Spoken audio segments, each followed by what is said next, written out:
Allahumma inni a'udzubika min ilmin la yanfa' wa 'amalin la yurfa' wa qalbin la yakhsha' wa du'ain la yustajabu laha wa la hawla wa la quwwata illa billah.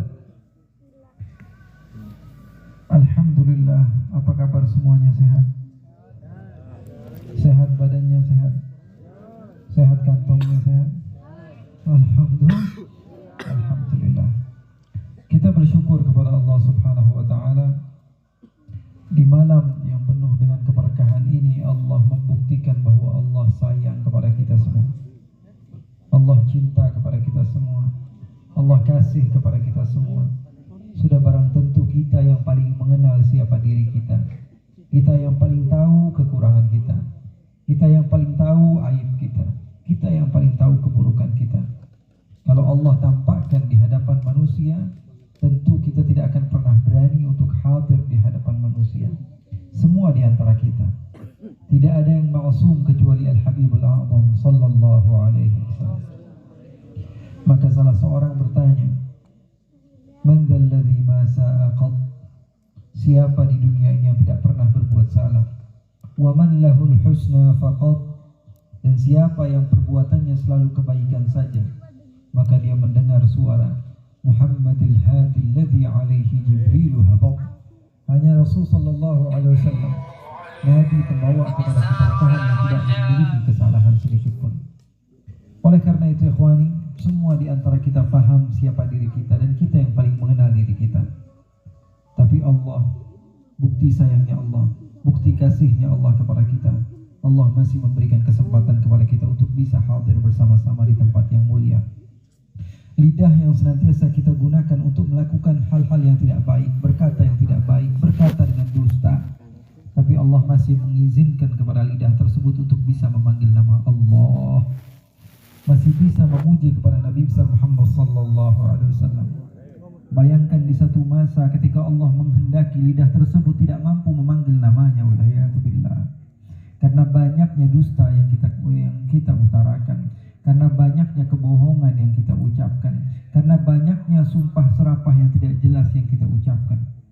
Tapi Allah masih baik. Allah masih memberikan kesempatan kepada kita untuk bisa memanggil nama Allah. Kalimat yang begitu indah, Allah, yang ketika diambil alifnya atau alif di awalnya masih berarti lillah, lillahi ma fis samawati wa ma fil ardh. Diambil lamnya masih ada juga lahu ma fis samawati wa ma fil ardh. Diambil lamnya lagi ada lagi la ilaha illahu. Allah Subhanahu wa taala Maha Satu. Oleh karena itu saya mengajak semuanya untuk bersyukur kepada Allah, karena nikmat yang Allah berikan kepada kita begitu besar. Saya sadar diri siapa saya. Saya mengetahui kekurangan saya, makhluk yang begitu hina, makhluk yang begitu rendah, makhluk yang begitu dengan kekurangan yang kita miliki, yang saya miliki. Akan tapi Allah masih menghendaki saya duduk bersama ahli syurganya Allah, bersama orang-orang yang mendapatkan taufik dari Allah. Kalau hanya sekedar niat, mungkin orang tersebut masih kurang baik, tapi Allah buktikan sudah duduk di tempat-tempat yang baik, sudah mendapatkan taufik dari Allah Subhanahu wa ta'ala. Kita senantiasa mendengar kata taufik, taufik, taufik. Apa arti taufik? Taufik adalah khalqu qudrati ta'atil 'abd. Allah menciptakan kemampuan bagi seorang hamba untuk bisa melakukan ibadah, untuk bisa datang ke tempat-tempat yang baik. Allah sudah dudukkan kepada diri kita kepada tempat yang baik, artinya kita sudah mendapatkan taufik. Kita sudah duduk. Kalau kita baru niat di rumah kita, mungkin kita belum dapat taufik. Tapi kalau sudah duduk, artinya sudah dipersiapkan oleh Allah tempat kita di syurganya Allah.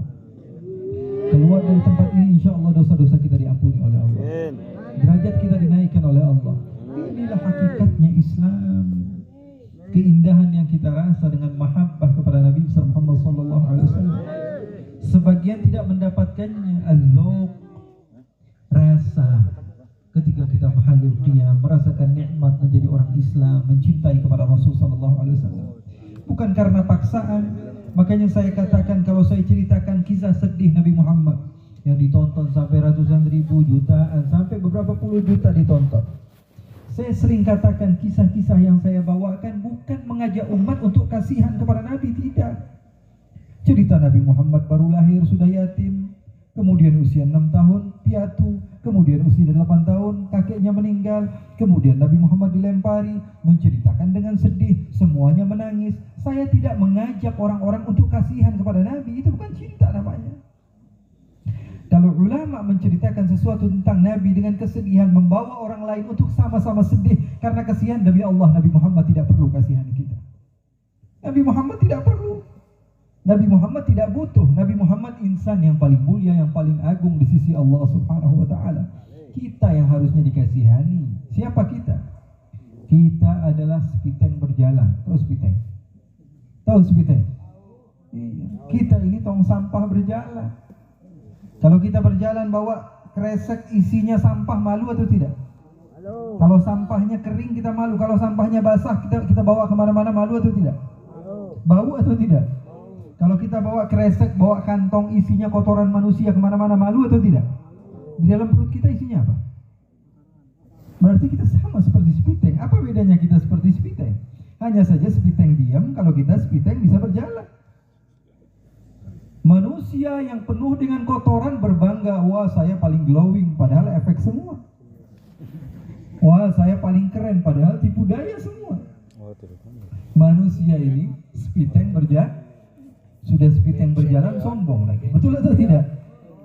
Apa yang kita banggakan, ikhwani? Apa?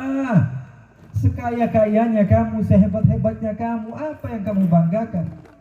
Saya punya sahabat teman dari yang tidak punya sepeda sampai yang punya pesawat. Saya punya sahabat dari orang yang tidak punya sepeda, sahabat, teman dekat. Dari yang tidak punya sepeda sampai orang yang punya pesawat. Beberapa pesawat, bukan satu pesawat, tapi memiliki pesawat yang banyak. Kalau duduk sama saya ceritanya apa?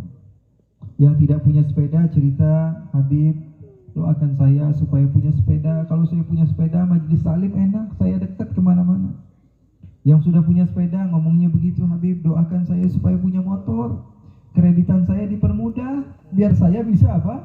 Jalan majelis gampang. Yang sudah punya motor, Habib doakan supaya saya punya mobil, enak saya kalau bawa keluarga saya kemana-mana.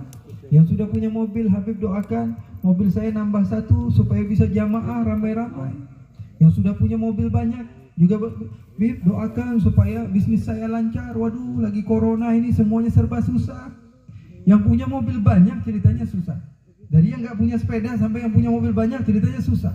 Bahkan yang punya pesawat bercerita kepada saya, waduh Habib ini bisnis lagi susah, doakan supaya lancar. Oh saya terasa setelah itu, berarti yang kaya saya doang di dunia. Bahkan orang yang memiliki kekayaan yang begitu luar biasa bercerita tentang kesedihan. Karena apa? Karena dunia tidak ada selesainya. Ikhwani, dunia tidak ada selesai-selesainya. Yang punya gaji 1 juta berharap ingin 3 juta. Setelah punya 3 juta tetap saja nggak cukup. Inginnya 10 juta. Sudah punya 10 juta tetap saja tidak cukup. Yang tadinya dia cuma punya tanggung jawab beberapa, akhirnya bertambah lagi tanggung jawabnya. Kemudian yang sudah 10 juta, begitu juga sama terus menerus, wahalum majarrah. Terus tidak ada selesai. Oleh karena itu dunia ini tipu daya, bohong semuanya. Makanya hakikat dunia adalah kita hadir di majelis-majelis ilmu seperti ini, sehingga kita merasa keindahan adanya mahabbah kepada Nabi besar Muhammad SAW. Karena cinta semuanya dusta, tanpa terkecuali, kecuali cinta baginda Rasul SAW. Demi Allah cinta semuanya dusta, kecuali cinta Habibullah Sallallahu Alaihi Wasallam. Saya melihat, saya memandang, saya merasa orang-orang yang ada di sekitar saya, bahkan semua di antara kita mungkin melihat, memandang, merasa orang yang paling saya sayangi atau yang paling sayang kepada saya tentu anak-anak saya, betul atau tidak? Orang yang paling sayang kepada kalian adalah anak-anak kalian. Tidak ada yang menyayangi kalian selebih sayangnya anak-anak kalian kepada kalian. Tapi saya melihat orang-orang yang ayahnya sudah meninggal, anaknya menangis 1 hari, 2 hari anaknya menangis, 3 hari anaknya menangis, 4 hari sudah main PUBG sama teman-temannya, sudah nongkrong ngopi sama teman-temannya. Anak yang paling sayang kepada kamu melupakan kamu di hari keempat. Itu untung-untungnya ada tahlil. Kalau nggak ada tahlil mungkin dari hari pertama tidak tahu. Betul atau tidak? Hari kelima dia masih nangis. Oh, biasanya ada bapak di rumah kok sekarang nggak ada. Ingat, pas lagi nggak ingat, ngopi lagi dia sama temannya, nongkrong lagi dia sama temannya. Tidak ada yang mencintai kita selama-lamanya, tidak ada. Yang mau ikut kita ke dalam kubur, tidak ada, demi Allah tidak ada. Kita sudah capek-capek nyari uang untuk mereka, mereka ribut antara adik kakak. Gara-gara kamu yang memperbanyak harta untuk anakmu, anakmu menjadi musuhan satu sama lain. Yang diperebutkan apa? Hanya 1 meter dari tanah. 1 meter. Harganya berapa bisa dicari. Akan tapi syaitan pintar. Kita yang mengumpulkan uang, anak kita yang bertengkar gara-gara kita. Wal'iyadu billah min dzalik. Tidak ada yang cinta kepada kita. Bahkan orang yang kita yakini adalah orang yang paling mencintai kita. Orang yang paling menyayangi kita, ketika kita meninggal dia lupa kepada kita. Itu yang soleh akan bikin haul untuk orang tuanya. Itu yang soleh. Jadi kita diingat 1 tahun sekali. Itu yang soleh. Bayangkan yang tidak ingat kepada kita. Na'udzubillah min dzalik. Oleh karena itu dunia semuanya tipu. Tidak ada yang mencinta kita seperti cintanya Habibana Muhammad sallallahu. Nabi Muhammad begitu hebat cinta kepada umatnya. Dan umatnya sibuk apakah hadis tentang ummati sahih atau tidak sahih. Betul atau tidak? Ya, sekarang orang ramai sibuk ini hadisnya sahih atau tidak. Hadis tentang ummati itu sahih atau tidak. Nabi Muhammad hari-harinya memikirkan umat. Bahkan pernah suatu waktu Sayyidatuna Aisyah radhiyallahu taala anha. Tahu siapa Sayyidah Aisyah? Tahu Sayyidah Aisyah? Siapa Sayyidah Aisyah? Istri baginda Nabi besar Muhammad sallallahu alaihi wasallam. Sayyidah Aisyah radhiyallahu taala anha adalah istri yang sangat dicintai oleh Rasul sallallahu alaihi wasallam.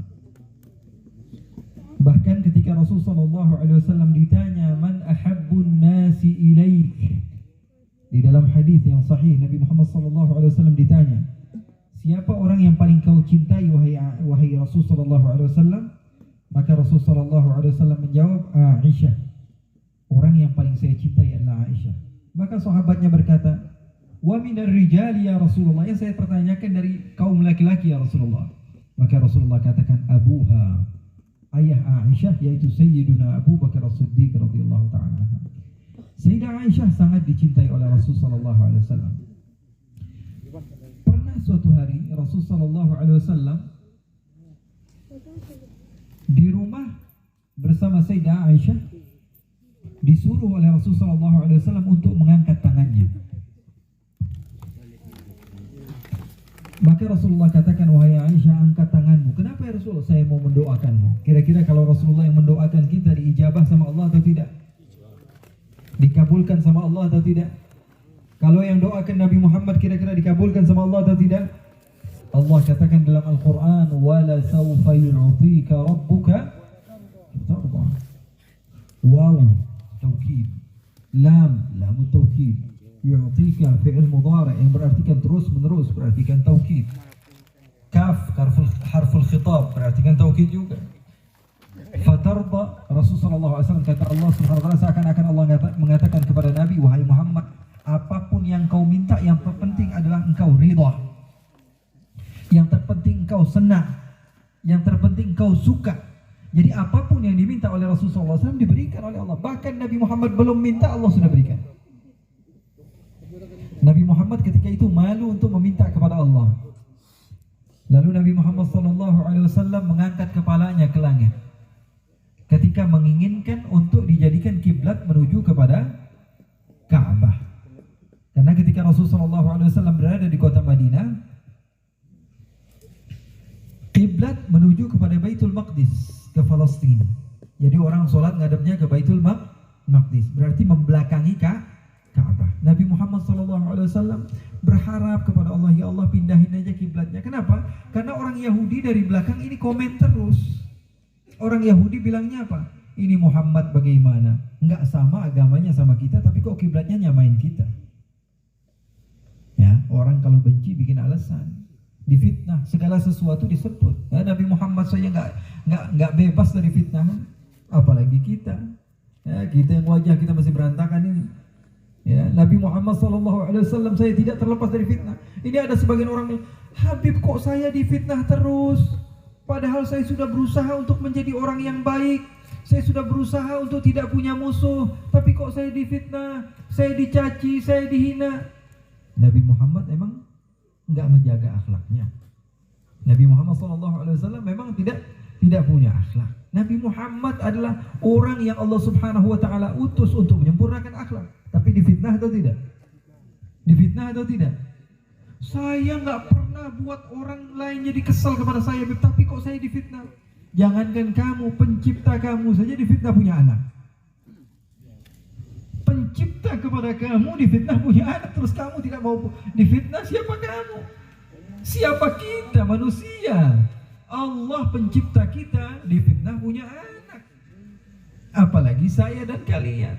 Ya nikmati saja, enjoy saja sama musibah. Kita ini manusia dari semenjak lahir sudah musibah, makanya kita nangis. Kita lahir sudah siap untuk dapat musibah. Makanya kalau dapat musibah ya bukan yang kita tanyakan, ya Allah jauhkan saya dari musibah, nggak bakalan bisa. Ya Allah berikanlah saya jalan keluar dari musibah, itu yang betul. Karena musibah pasti kita dapat. Tapi jalan keluarnya bijak atau tidak kita di dalam ya menjalani jalan keluar dalam musibah tersebut. Nabi Muhammad SAW begitu hebat. Nabi Muhammad saja dihasut. Nabi Muhammad SAW difitnah. Orang Yahudi mengatakan, ini Muhammad kok agamanya beda dengan kita, tapi kok kiblatnya sama, sehingga Nabi Muhammad angkat kepalanya ke langit, turunin lagi, nggak berani ya. Malu sama Allah, malu, kok minta terus. Nabi Muhammad itu makhluk yang penuh dengan syukur. Syukur itu apa? Syukur itu bukan nama orang, syukur. Syukur itu terdiri dari 3 rukun, catat ini. Yang pertama adalah keyakinan di dalam hati, al-i'tiqadu bil qalb. Syukur itu urusannya dengan hati. Kemudian yang kedua, al-dzikru bil lisan. Ada ucapan dengan lidah, alhamdulillah. Pertama hati, kemudian lidah. Itu namanya syukur. Yang ketiga, al-amalu bil arkan. Buktikan dengan kelakuan kita, amaliyah kita. Kalau 2 saja, hati dan lidah, itu belum syukur namanya. Itu namanya hamd. Hanya sekedar pujian kepada Allah. Alhamdulillah saya punya harta. Alhamdulillah. Tapi tidak dibuktikan harta tersebut untuk hal-hal yang positif, itu belum syukur. Tapi itu namanya hamdu. Itu namanya pujian. Kalau syukur, yang pertama urusannya dengan hati, yang kedua diucapkan dengan lidah, dan yang ketiga diaplikasikan dengan anggota badan. Itu namanya syukur. Bawa itu oleh-oleh pulang ke rumah, biar kita bisa membedakan yang mana yang sekedar pujian, yang mana yang namanya syukur. Sehingga ketika kita telah melakukan syukur, la in syakartum la azidannakum. Kalau baru 2 belum syukur, berarti tidak diziyadah oleh Allah Subhanahu wa taala. Nabi Muhammad SAW sudah dijamin oleh Allah di dalam riwayat Al-Bukhari, hadis dari Sayyidah Aisyah juga. Nabi Muhammad SAW itu kalau ibadah hatta tawarramat qadamah, kaki Rasulullah sampai bengkak-bengkak. Siti Aisyah mengatakan, ya Rasulullah, rifqan ya Rasulullah, sayangi dirimu ya Rasulullah, cukup ya Rasulullah, kok berlebihan seperti ini ya Rasulullah? Bukankah Allah berfirman di dalam Al-Quran, inna fatahna liyaghfir lakallahu ma taqaddama min dzambika. Yang bilang siapa? Apa kata Allah? Dosamu yang lalu dan dosamu yang akan datang sudah diampuni. Kalau kita digituin, kira-kira kita mau ngapain? Dosa kamu yang lalu sudah diampuni, dosa yang akan datang juga diampuni. Kira-kira kita ngapain? Mau ngapain ini terserah. Halal kata Allah, lakukan apa yang kamu inginkan. Tapi orang yang tahu diri tidak begitu. Semakin kamu berikan keleluasaan, orang yang hakim, orang yang bijak, semakin dia jaga kamu. Karimun idza akramtahu mallaktahu. Kata orang Arab dulu, orang yang karim, orang yang bijak, orang yang tahu diri, kalau kamu berbuat baik kepadanya, justru kamu memiliki dia. Saya bantu dia, saya jadikan, saya beri modal dia, saya bukain usaha untuk dia. Ketika dia sudah jadi orang hebat, justru dia tetap membantu saya dan seakan-akan dia tetap merasa bahwa dia adalah bawahan saya. Nah, itu namanya orang karim. Karena dia tahu diri, dari mana dia berasal. Itu namanya karim. Tapi kalau laim, idza akramtahu tamarrada. Kata orang Arab dulu, sammin kalbak yakulk. Kasih makan anjing kamu yang kurus itu, kalau dia sudah gemuk, nanti kamu yang digigit. Kita yang asuh dia dari kecil, kita yang besarkan dia dari nol, kita bikin dia kaya. Ketika dia udah kaya, apa? Rumah kita dibeli, digusur sama dia. Itu namanya tidak tahu diri. Nabi Muhammad SAW karim, semakin diberikan oleh Allah keleluasaan. Apapun yang kamu lakukan diperbolehkan wahai Muhammad, karena dosamu yang lalu dan dosamu yang akan datang sudah diampuni oleh Allah. Siti Aisyah bingung, ya Rasulullah, kan udah diampuni, ngapain lagi begini ya Rasulullah? Capek-capekin aja. Kalau enggak, jagalah sholatmu, jagalah zikirmu, tapi jangan sebanyak inilah. Bahasa kita seperti itu. Karena Rasulullah SAW begitu hebat di dalam ibadahnya. Sampai-sampai kata sahabat Abdurrahman bin Auf, kalau saya sholat bersama Nabi, ketika Rasulullah berdiri, seakan-akan Rasulullah nggak pernah mau ruku. Kalau sudah ruku, seakan-akan nggak pernah mau sujud. Saking lamanya Rasulullah SAW. Tapi Rasulullah SAW bisa menempatkan diri kalau di rumah lama. Tapi kalau bersama jamaah, masyarakat ya jangan lama-lama, lapar perut. Betul atau tidak?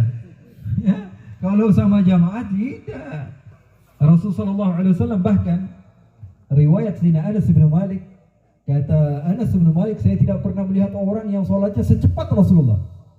Sahabat ini ngomong, saya tidak pernah melihat orang yang sholatnya lebih cepat dari Rasulullah. Artinya apa? Rasulullah bisa menempatkan diri. Saatnya Rasulullah SAW di khalayak ramai, di waktu di situ diperlukan untuk mempersingkat, Rasulullah mempersingkat. Karena manusia itu, ya, terkadang kemauannya beda. Wah, ini kiai ceramahnya panjang banget, orang udah lapar, udah ngantuk.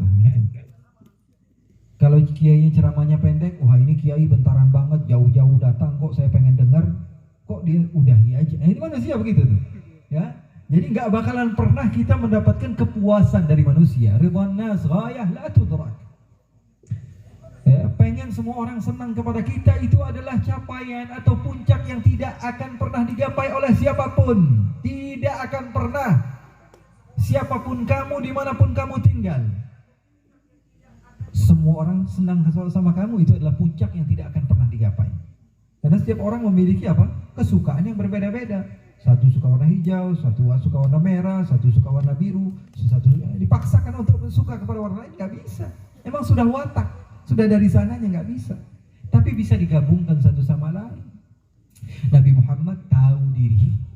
Seperti Sayyidina Uthman bin Affan, ketika dalam salah satu peperangan, sahabat semuanya mengeluarkan hartanya. Wahada Abdurrahman bin Auf mengeluarkan hartanya. Sayyidina Umar bin Khattab membawa harta yang banyak. Lalu Rasulullah SAW katakan, Ma abqaita li ahlika ya Umar. Wahai Umar, kamu bawa harta sebanyak ini, apa yang kamu sisakan untuk keluargamu? Karena Rasulullah begitu perhatian sama keluarga. Sahabat Sa'ad bin Abi Waqqas ingin meninggal. Ketika sudah ingin meninggal, ketika beliau sakit, beliau minta Rasulullah datang menjenguk beliau. Rasulullah datang. Beliau katakan kepada Rasulullah, ya Rasulullah, saya punya harta, antum lihat ya Rasulullah, harta saya banyak banget ya Rasulullah. Tapi saya nggak punya pewaris kecuali satu anak perempuan ya Rasulullah. Kira-kira ya Rasulullah, boleh atau tidak 2/3 dari harta saya sedekahkan untuk umat? Kata Rasulullah, jangan kebanyakan 2/3. Tuh Rasulullah SAW. Ya, kalau untuk keluarga Rasulullah perhatikan 2/3, jangan kebanyakan. Kalau begitu ya Rasulullah, setengah harta saya sedekahkan ya Rasulullah. Kata Rasulullah, jangan kebanyakan. Kalau begitu 1/3 ya Rasulullah. Ya Rasulullah, 1/3 benar. Kata Rasulullah, ats-tsulusu katsir. Kata Rasulullah, 1/3 juga masih banyak. Kata Rasulullah. Kata Rasulullah apa? Allah Subhanahu wa ta'ala lebih senang kamu meninggalkan keluarga kamu dalam keadaan tidak meminta-minta dibanding kamu berikan harta kepada orang lain. Rasulullah SAW mengajarkan untuk iffah. Sahabat begitu dalam Al-Quran kalau kita baca, lil fuqara illadzina uhsiru fi sabilillah. Sahabat itu fakir, tapi yahsabuhumul jahilu aghniya. Tapi orang-orang kira, wah keren banget ini orang ini, semuanya serba mahal. Padahal apa? KW semua yang dipakai. Supaya menunjukkan apa? Bahwa kami punya iffah, harga diri, tidak mau meminta-minta kepada orang. Nunjukkan kepada orang bahwa kami orang kaya, walaupun dompetnya kosong, itu dapat pahala. Izzah lil fuqara, Allah puji, alladzina uhsiru fi sabilillah la yastati'una darban fil ard yahsabuhumul jahilu aghniya min at-ta'affuf ta'rifuhum bisimahum Ya. Jadi Rasulullah SAW ketika itu sahabat Umar datang meninggalkan setengah hartanya. Lalu Rasulullah SAW tanya, "Ma abqaita li ahlika ya Umar?" Apa yang kamu tinggalkan untuk keluargamu wahai Umar? "Abqaitu lahum mithlahu ya Rasulullah." Saya tinggalkan di rumah setengah harta saya ya Rasulullah. Lalu Sayyidina Abu Bakar membawa harta yang banyak. Lalu Rasulullah tanya kepada Sayyidina Abu Bakar, "Ya Abu Bakar, apa yang kamu sisakan untuk keluargamu ya Abu Bakar?" Apa kata Sayyidina Abu Bakar? "Abqaitu lahumullah wa rasulah ya Rasulullah." Yang saya sisakan di rumah saya Allah dan Rasulnya saja ya Rasulullah. Artinya apa? Semua hartanya habis. Kata Sayyidina Umar, saya nggak pernah menang sama Abu Bakar. Saya ngeluarin harta banyak, tahu-taunya dia lebih banyak. Saya pernah ingin pertama kali datang ke masjid, tiba-tiba sudah ada Abu Bakar di masjid. Saya sudah merasa bahwa saya orang yang pertama, tahu-tahu Abu Bakar sudah ada di masjid. Makanya Sayyidina Umar ketika Sayyidatuna Hafsah ya bikin masalah sama Rasulullah, dan Sayyidatuna Aisyah juga sama. Karena putri-putri Sayyidina Umar dan Sayyidina Abu Bakar ini adalah istri baginda Nabi besar Muhammad SAW. Pernah Rasulullah SAW duduk, Sayyidina Abu Bakar datang. Sayyidina Abu Bakar datang. Kemudian Rasulullah SAW bercerita kepada Sayyidina Abu Bakar. Seperti biasa. Setelah beberapa lama Sayyidina Umar datang. Emang udah waktunya begitu biasanya. Sayyidina Abu Bakar datang dulu, habis itu Sayyidina Umar. Sayyidina Umar ini orangnya selalu ingin bercerita kepada Rasul. Apapun yang dia alami, dia ingin utarakan kepada Rasul. Itu karakter Sayyidina Umar. Kalau Sayyidina Abu Bakar, biasanya beliau ini menjaga untuk tidak berbicara sebelum Rasulullah SAW tanyakan kepadanya sesuatu. Bahkan terkadang kalaupun sudah ditanya, Sayyidina Abu Bakar bilangnya Allah sama Rasulnya saja yang tahu. Ikut Rasulullah ini diantara ya, gambaran syama'il Sayyidina Abu Bakar. Kalau Rasulullah tersenyum, dia tersenyum. Kalau Rasulullah berjalan, dia berjalan. Dia ikut copy paste sama Rasulullah SAW. Makanya ketika Sayyidina Umar datang kepada Rasulullah dan bercerita, "Wahai Rasulullah, kenapa wahai Umar? Masalah ya Rasulullah." "Masalah apa?" "Di rumah ya Rasulullah." "Kenapa?" "Istri saya bikin masalah terus ya Rasulullah." "Kenapa?" "Minta uang belanja kebanyakan." Ya, pokoknya cerita masalah keluarga. Tidak ceritanya seperti itu, tapi masalah perempuan apalagi kalau tidak begitu. Kadang-kadang ini kekurangan, kadang-kadang ini kekurangan, kadang-kadang ini begini dan begitu. Kadang-kadang ada masalah kecil dibesarkan. Inna kunna suwaihibati Yusuf. Sama, lelaki juga kadang-kadang bikin masalah. Ya sama-sama bikin masalah. Tapi ini Sayyidina Umar ada tempat kembali kepada Rasulullah SAW. Maka dia katakan kepada Rasulullah, "Ya Rasulullah, di rumah nggak benar ya Rasulullah. Coba ya Rasulullah, gimana jalan keluarnya?" Maka Rasulullah tertawa ketika mendengar cerita atau curhatan Sayyidina Umar. Sayyidina Umar curhat sama Nabi tertawa. Ketika Rasulullah tertawa, Sayyidina Abu Bakar tertawa. Sayyidina Umar melihat, saya lagi serius cerita tentang keadaan saya, kok Abu Bakar ketawa, Rasulullah ketawa. "Wahai Abu Bakar, kamu tertawa menertawakan saya." Katanya Abu Bakar, "Enggak." "Oh, saya paham. Kamu tertawa karena Rasulullah tertawa." "Lalu Rasulullah, kenapa engkau tertawa ya Rasulullah?" Apa kata Rasulullah? "Saya juga datang ke sini gara-gara anak dua kalian." Sallallahu alaihi wasallam. Jadi gak bakalan kelar kita ya. Kalau sudah sama beliau itu kita pasti kalah. Sallallahu alaihi wasallam. Makanya Rasulullah sallallahu alaihi wasallam ketika itu Sayyidina Abu Bakar mengeluarkan harta yang banyak. Kata Rasulullah, "Apa yang kau sisakan untuk keluargamu wahai Abu Bakar?" Kata Sayyidina Abu Bakar, "Saya sisakan di rumah Allah dan Rasulnya ya Rasulullah." Maka Sayyidina Uthman juga datang membawa harta yang lebih banyak lagi. Sampai-sampai Rasulullah katakan apa? "Ma dharra Uthman ma fa'ala ba'da al-yawm." Uthman mau ngapain aja setelah ini bebas, boleh, halal.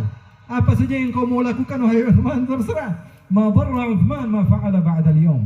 Setelah ini Uthman mau ngapain terserah. Tapi Sayyidina Uthman orang yang tahu diri.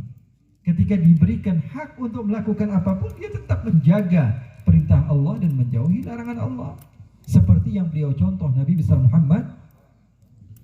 Ketika Nabi Muhammad memperbanyak zikirnya, memperbanyak sholatnya. Karena Rasulullah SAW bisa menempatkan diri. Rasulullah SAW kirim seorang sahabat namanya Mu'adz bin Jabal untuk menjadi imam di satu kampung. Disuruh jadi imam di situ. Sayyidina Mu'adz kalau sholat bacanya surat Ar-Rahman, bacanya surat Al-Mursalat, Tabarak. Enggak panjang tapi enggak pendek. Enggak terlalu panjang, surat Al-Waqi'ah, surat Yasin. Nggak panjang tapi nggak pendek. Akhirnya semuanya orang kampung tersebut menyerbu rumah Rasulullah SAW. Ya Rasulullah, engkau kirim kepada kami seorang imam yang kalau bacaannya panjang banget ya Rasulullah. Kami kan ada yang kerja, apalagi kalau sholat subuh, panjang banget yang dibaca. Akhirnya kami susah ya Rasulullah. Terkadang pekerjaan kami semuanya jadi terlambat gara-gara sholat kami terlalu panjang. Akhirnya Rasulullah SAW panggil Sayyidina Mu'adz. Ya Mu'adz, kata Rasulullah, dipanggil. Kata Sayyidina Mu'adz, saya tidak pernah melihat Rasulullah mukanya memerah seperti itu. Kalimat Rasulullah singkat, tapi kalimat ini selalu menjadi sesuatu yang bersemayam di benak saya. Dimanapun saya berada, saya insya Allah bawa kalimat ini. Apa kata Rasulullah kepada Sayyidina Mu'adz? Afattanun anta ya Mu'adz. Apakah kamu mau membawa fitnah? Apakah kamu menjadi pendakwah yang membawa fitnah bagi umatku, wahai Mu'adz, sehingga mereka semakin jauh kepada Allah, bukan semakin dekat kepada Allah? Bayangkan yang memperpanjang sholatnya dengan membaca surat dianggap oleh Rasulullah pembawa fitnah. Saya nggak habis pikir pendakwah zaman sekarang apa yang dikomentari oleh Rasulullah Sallallahu Alaihi Wasallam. Bendera ini nyalahin bendera yang ini. Ustadz ini bilang boleh, ustadz ini bilang nggak boleh. Ustadz ini bilang haram, ustadz ini bilang halal. Orang awam mau ikut kemana? Mending nggak usah ikut ustadz lah. Mending mabuk sekalian. Betul atau tidak? Kampung sini bilang wah ini boleh, kampung sini bilang nggak boleh. Kampung yang ini nyalahin ini yang lain. Yang benar yang mana? Orang saya nggak paham Al-Quran. Kira-kira umat bingung atau tidak? Kampung ini sholat subuh pakai kunut, kampung ini sholat subuh nggak pakai kunut. Yang benar yang mana? Kedua-duanya ustaz. Saya bingung. Saya ngikut sini disalahin sama yang sini, saya ngikut sini disalahin sama yang sini. Betul atau tidak? Orang awam bingung. Kira-kira ustadz atau kiai atau habib atau siapapun itu yang membuat umat semakin bingung, kira-kira apa yang Rasulullah akan ucapkan? Kalau seorang seperti Mu'adz bin Jabal yang memperpanjang sholatnya, dikatakan oleh Nabi, afattanun anta ya Mu'adz, kamu mau menjadi pendakwah yang membawa fitnah bagi umatku, wahai Mu'adz. Saya tidak habis pikir bagaimana saya di hadapan Rasulullah SAW. Kadang-kadang saya berceramah inginkan kebaikan kepada umat, tapi yang difahami oleh umat sebaliknya. Habib Ali cerita Mu'aiman, sahabat yang gak benar mabuk, habis itu dicambuk, terus mabuk lagi, berarti sahabat ada yang begitu, gak apa-apa saya begitu ya. Pahamnya beda. Yang saya ingin sampaikan bagaimana bijaknya Nabi menghadapi orang-orang yang aneh. Tapi yang difahami oleh sebagian, wah sahabat Nabi aja ada yang begitu, ya biarinlah saya begitu. Betul atau tidak? Akhirnya apa? Membawa fitnah kepada umat. Apa yang saya mau hadapkan di hadapan baginda Rasulullah SAW? Makanya saya nggak habis pikir. Kalau sekelas Mu'adz bin Jabal memperpanjang sholatnya, Rasulullah katakan afattanun anta ya Mu'adz. Rasulullah marah. Ya begitulah umat. Bahkan Rasulullah pernah dalam salah satu peperangan, Rasulullah kirim seseorang, imamnya bacanya surat Al-Ikhlas saja. Nah ini beda lagi. Kalau yang tadi kepanjangan, yang ini kependekan. Ada juga di zaman Nabi. Jadi bukan zaman sekarang aja. Oh ini ustadz panjang ini ustadz kulhu ini. Ya. Di zaman Nabi Rasulullah kirim seseorang untuk menjadi imam di dalam salah satu peperangan. Kalau sholat Allahu Akbar, Bismillahirrahmanirrahim, Qul huwallahu ahad, Allahu samad, lam yalid wa lam yulad wa lam yakul lahu kufuwan ahad, Allahu Akbar. Enak banget. Sebagian orang anggap enak, sebagian orang bilang kok imamnya nggak ganti-ganti suratnya, kulhu lagi. Datang kepada Nabi, bilang kepada Nabi, ya Rasulullah, ini kok yang dikirim bacanya kulhu terus, ini beda tempat. Kalau tadi yang suka panjang, yang suka pendek, yang ini orang suka panjang. Bilang kok bacanya kulhu terus ya Rasulullah. Akhirnya Rasulullah panggil, mana dia? Dipanggil, ya Rasulullah ada apa? Kenapa kamu baca kulhu terus? Kenapa surat Al-Ikhlas terus? Apa alasannya? Dia bilang, inni uhibbuha ya Rasulullah. Saya cinta sekali sama surat Al-Ikhlas ya Rasulullah. Apa kata Rasulullah? Hubbuka iyyaha tudkhilukal jannah. Cintamu kepada surat itu bisa membuat kamu masuk surga. Sallallahu alaihi wasallam. Jadi Nabi Muhammad sallallahu alaihi wasallam mengajarkan untuk bisa menempatkan Di hadapan murid-muridnya Rasulullah memperpanjang salatnya. Kalau di depan umum tidak. Rasulullah SAW depan umum tidak. Rasulullah mempercepat salatnya. Saya pernah mengalami keadaan pribadi. Saya sama guru saya, Sayyidul Walid Al-Habib Abdullah bin Muhammad Baharun, salat di masjid. Beliau imam. Selepas salat, saya biasa belakang beliau. Selepas salam, Assalamualaikum warahmatullahi wabarakatuh. Kita zikir. La ilaha illallah. Bikin zikir kita biasa. Setelah zikir panjang, tiba-tiba saya lihat kanan, lihat kiri. Orang habis sholat langsung lari. Biasa sebagian orang begitu. Lalu Sayyidul Walid menengok kepada saya lalu tersenyum. Nah, dia sudah paham. Ya, ketika itu yang namanya santri lagi ngerasa dirinya paling benar. Yang lain semuanya ahli neraka udah.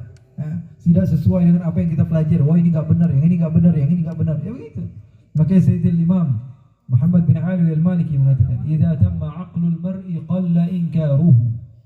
Kalau sempurna akal seorang, maka sedikit dia akan menyalahkan orang lain. Tapi kalau belum sempurna, nyalahin orang terus. Yang ini salah, yang ini salah, yang ini salah, yang ini salah, yang ini salah. Semuanya salah. Tapi kalau semakin bertambah ilmu kita, semakin kita paham bahwa kebenaran bukan milik satu orang.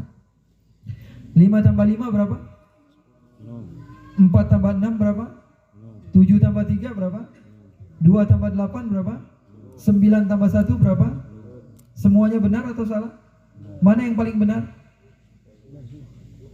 Mana yang paling benar? Benar semua. Tapi kalau bersikeras dengan manhaj, dengan cara menghitung saya 5 tambah 5 berapa? 5 tambah 6 berapa? Udah beda.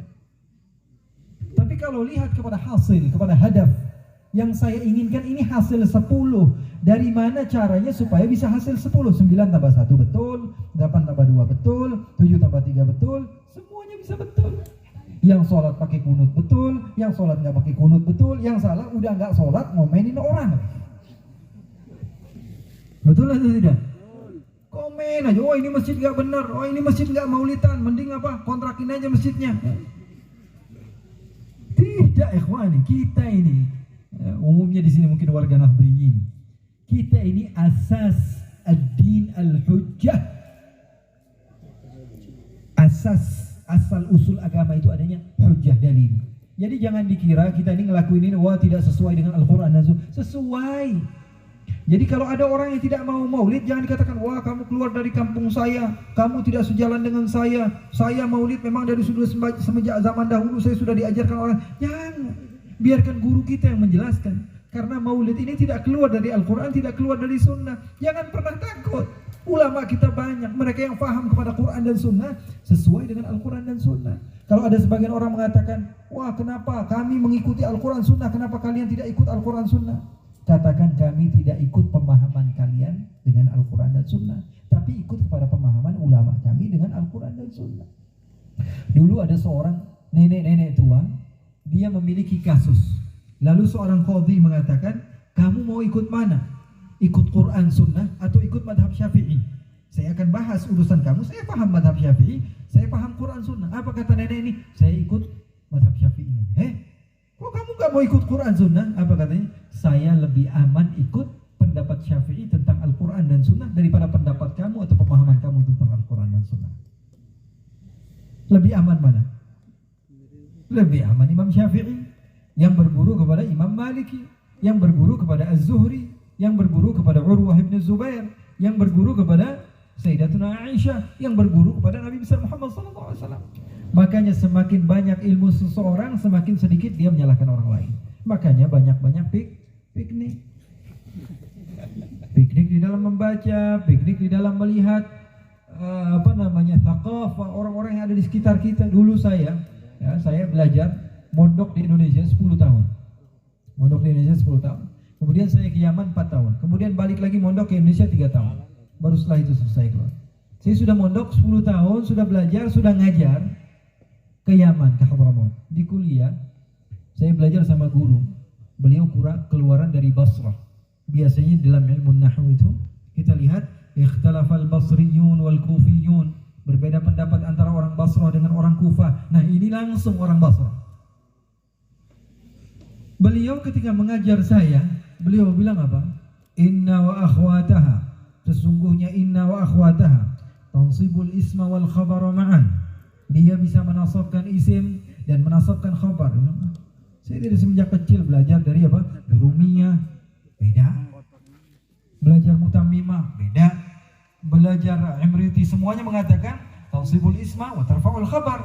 Sampai belajar semua kitab ya begitu. Tiba-tiba apa yang saya pelajari dari kecil disalahkan orang. Dan dia beranggapan bahwa itu yang paling benar. Dia katakan, dia sambil tersenyum, dia bilang, di sini benarnya beda. Di sini yang benarnya beda. Artinya ya, janganlah dikotak-kotakkan. Kita ini ngelihat orang lain, wah ini pasti salah, ini pasti salah. Enggak. Emang kita doang yang punya surga? Emang kita doang yang punya surga? Di Turki ada satu daerah, kita sholat, ya, imamnya baca Alhamdulillahi Rabbil Alamin. Wah ini Muhammadiyah ya? Di Turki emang ada Muhammadiyah. Wah ini Persis ini berarti. Oke, nggak masalah. Waladdallin. Semuanya diam. Saya sendirian yang teriak amin. Kira-kira malu nggak? Tidak ada yang baca amin. Memang orang Turki nggak ada yang masuk surga. Orang Pemalang doang yang masuk surga. Semua orang memiliki perbedaan di dalam tata cara untuk sampai kepada Allah. Dan tolong jangan dibatasi hanya kita yang benar, tidak, itu nggak boleh. Sama orang non Muslim yang tidak Islam, oh kita harus diajarkan toleransi, itu memang sudah memang diajarkan Islam. Tapi beda agama saja kita toleransi, kok beda organisasi kita musuh-musuhan, kita caci maki, kita wow ini beda, ini beda. Sama orang non Muslim kita dekat, kita diajarkan, iya. Yang non Muslim saja kita diajarkan, apalagi yang sudah Islam. Harusnya kita dekati secara ilmiah. Kamu tidak mau, ini ada dalilnya dalam Al-Quran. Kita kan sama-sama pegangan Al-Quran.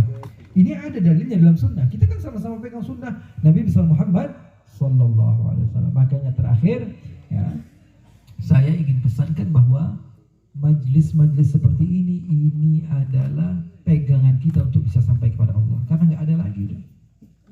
Saya pergi kemana-mana, saya lihat dakwah para habaib dengan cara seperti ini, inilah yang paling berhasil. Saya datang ke Malaysia, di sana lama saya berdakwah di sana. Saya dapati bahwa banyaknya para habaib di sana. Saya pergi ke Brunei juga sama. Saya pergi ke Singapura, begitu juga sama. Sampai saya pergi ke Hong Kong, begitu juga. Saya pergi ke Guangzhou, Cina. Di sana saya duduk, tiba-tiba orang-orang di sekitar situ baca syair. Saya bilang, syairnya bagus. Saya lihat ternyata ada itu terus. Syairnya dikarang, oh, ada lagi habibnya. Saya kemana saya kira saya orang pertama, ternyata sudah banyak habaib kita. Ke Australia, ke Eropa, dari Sabang sampai ke Papua. Di sana juga disambutnya pakai ya qasidah Imam Al-Haddad, ya arham ya Rabbi ya alim al-hal. Dimanapun tempat, cara mereka adalah cara yang paling diterima. Apalagi kita pegang Habib Ridha, kita sudah punya guru. Sudah cukuplah. Nggak usah kepo dengan ajaran-ajaran yang nggak jelas. Kita punya guru udah jelas. Ngapain lagi jadi yang aneh-aneh begitu? Sudah jelas. Habib Ridha ngambil ilmu dari Habib Salim bin Abdullah Syatiri.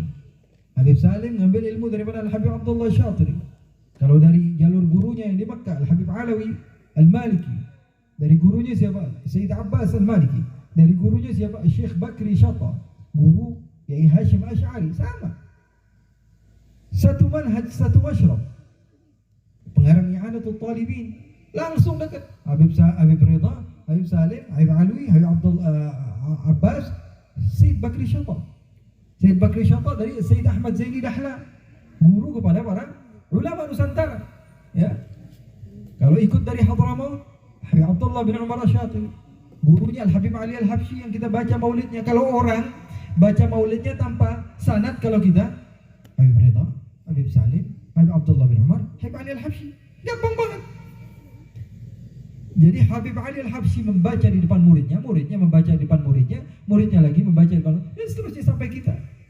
Seakan-akan kita membaca langsung kepada pengarangnya.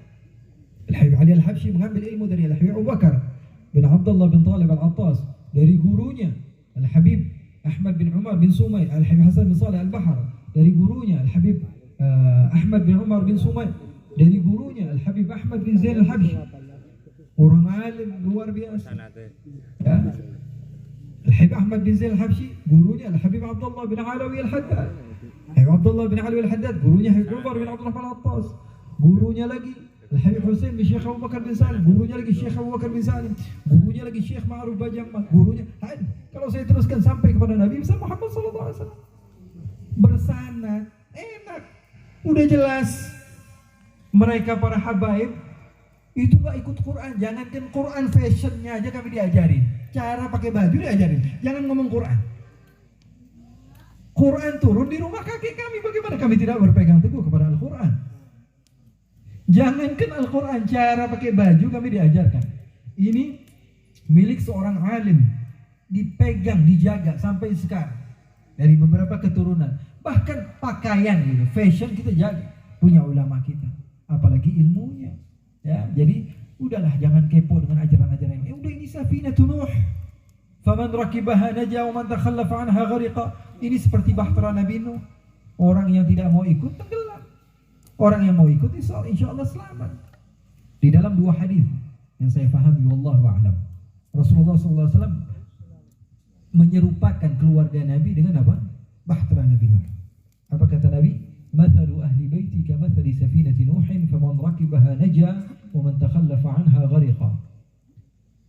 Keluargaku itu perumpamaannya seperti bahtera Nabi Nuh. Yang ikut selamat, yang enggak mau ikut bakalan celaka.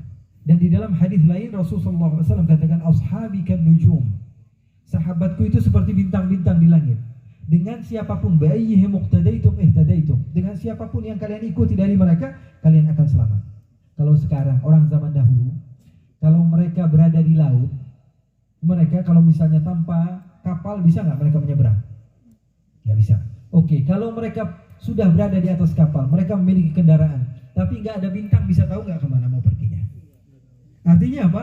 Petunjuk arah adalah bintang dan kendaraan adalah, berarti dua hal ini harus digabung. Orang yang cinta kepada habaib tapi benci kepada sahabat, ini nggak benar. Orang yang cinta kepada sahabat tapi mendiskreditkan keluarga Nabi, ini juga nggak benar. Ya, oleh karena itu kita pegang, kita yakini apa yang beliau miliki daripada ilmu kita ambil. Udah pegang teguh, jangan yang lain. Kalau kata kakek beliau Al-Habib Ahmad bin Zain al-Habsyi, nah, idza masyayna ma'al Imam al-Haddad, saya kalau namshi ma'al Imam al-Haddad, thumma atayna al-qubur, kemudian kita pergi ke kuburan, thumma qala qumu faqamu. Kemudian Imam Haddad mengatakan kepada ahli kubur, bangunlah kalian. Kemudian orang itu bangun. Apa kata Imam Al-Habsyi? Tidak bertambah sedikit pun keyakinan saya pada guru saya. Udah mentok udah. Dia mau ngapain ya terserah. Saya mau udah percaya. Nggak perlu pakai begitu-begitu. Nggak perlu ngebangun. Udah. Saya sudah percaya sama mau ngomong apa ya sudah. Saya percaya. Karena apa? Beliau sudah pengalaman dari Al-Qurannya, dari sunnahnya, dari tarbiyah oleh guru-gurunya. Itu saja. Ya, mudah-mudahan manfaat dan barakah. Dan itu poinnya. Udah ikut aja apa kata beliau, dan insya Allah kita bakalan selamat. Bareng-bareng kita berdakwah dengan apa yang kita mampu. Insya Allah mudah-mudahan Allah berikan yang terbaik bagi kita semua. Amin ya rabbal alamin. Allahumma ja'al jama'ana hadha jama'an marhuma, tafarruqana min ba'dihi tafarruqan ma'suma, wa la taj'alillahumma fina wa la minna wa la ma'ana syaqiyan wa la mahruma, walhamdulillahi rabbil alamin.